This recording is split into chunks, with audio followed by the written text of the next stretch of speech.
Howdy Pitmasters. Meat thermometers. If you are barbecuing and do not use a meat thermometer, you are shooting in the dark. You go cooking a steak and you do the old thumb method. Oh, if it's here, it's rare. If it's here, it's medium rare. It's well done. No. That's some amateur shit right there. Meat thermometers.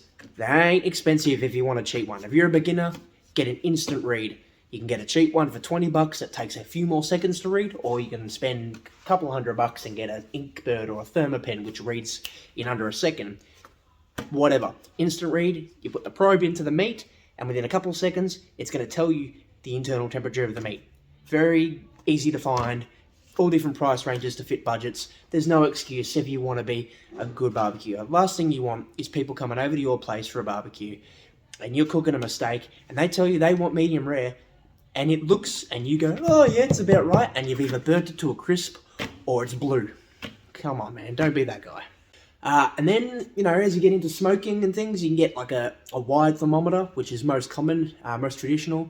Basically, it's your meat thermometer. The probe is on a wire, can feed into your grill with the lid shut. A lot of pits have probe holes, whether it's an offset or a pellet grill or something, or a bullet smoker. Feed it through the probe holes, or even just under the lid on a kettle, whatever. Goes into a little reader, which, a transmitter, which will transmit usually to a wireless reader that you have around in the house, which has your food temperature. You can set alarms, got a backlight, nice fancy little smart reader thing. And usually there's a second probe too that sits inside above the grill grate, and that reads your ambient temperature of the barbecue. Very good. Again, a whole lot of different price ranges. One of the best brands out there is probably Maverick. I've got a few different Maverick runs and I've found them very reliable, but there are heaps on the market. Then you got expensive tools like the Meter Plus, where it's just one probe, it's a Bluetooth thermometer, and it gives you the meat's internal temperature and the ambient pit temperature all in a smartphone app. Cloud connections over the internet, where if you need to go out, you can monitor it. You set alarms to, as a cook, you want your alarm to say, if the ambient pit goes above this certain temperature, notify me. If it drops below, notify me. When the meat is 5 degrees off the done temperature, ring.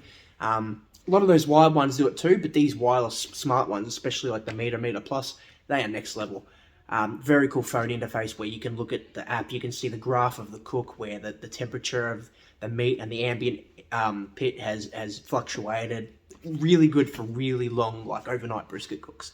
And then you got a basic analog, old school kitchen meat thermometer where you just stick it in and the dial will show you. Even that, you got to at least have that as a minimum.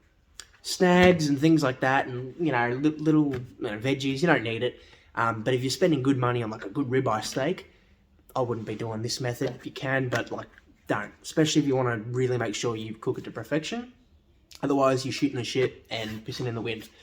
And especially with like actual barbecue proteins, you're cooking like ribs or brisket, or especially chicken. I mean, chicken probably considerably, everyone would agree, the most risky protein to cook. Salmonella exposure, things like that. You don't want to mess around. And you don't want to be one of those people who's so scared of getting sick or food poisoning that they just burn it to a crisp and dry it out. I mean, come on. You'll be an awesome cook to your friends, Pitmaster, if you can make the most tender, moist chicken that's perfect. I mean, certain meat things work better for certain meats, like using an instant read or even a wide thermometer can be hard on like a thin rack of baby back ribs. There are certain ways to check that temperature by using the bend test and things like that, but still, if you can get a thin instant read in there just to know where you're at, that'd be great. Briskets, short ribs, roasts, chicken, any long cooks, lamb, roast, anything, don't mess around. You got to use something good like a wired probe. And another good tip there too is, a brisket's a really good example of this. If I'm doing like a 12+ hour cook, I'm using a wired or wireless probe to monitor the cook temperature as time goes on.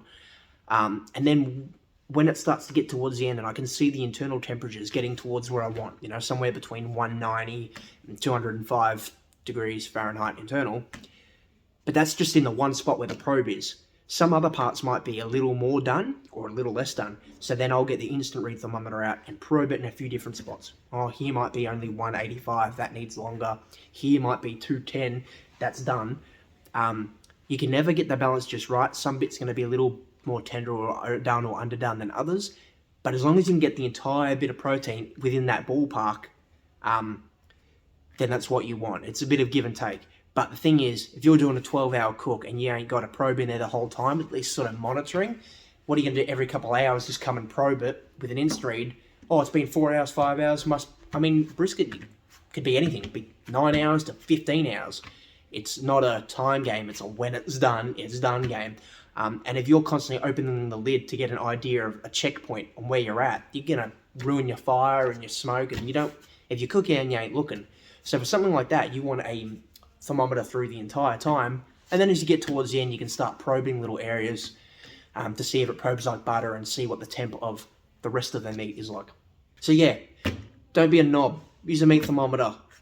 Give yourself damn good results. Cheers.